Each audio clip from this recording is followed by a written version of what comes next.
Hola amigos de YouTube, yo soy Limon Touch y el día de hoy les voy a enseñar a desactivar los sonidos de Facebook cuando reaccionamos a una publicación o cuando elegimos alguna de estas opciones. Bueno, ya que estemos dentro de la aplicación de Facebook, nos vamos a configuración y privacidad. Después, en configuración, elegimos contenido multimedia. Y aquí vamos a desactivar sonido en la aplicación.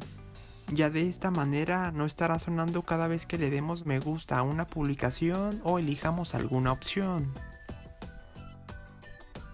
Y bueno amigos, esto ha sido todo por hoy. Si te gustó el video dale me gusta y si puedes suscríbete. Nos vemos en un próximo video. Gracias.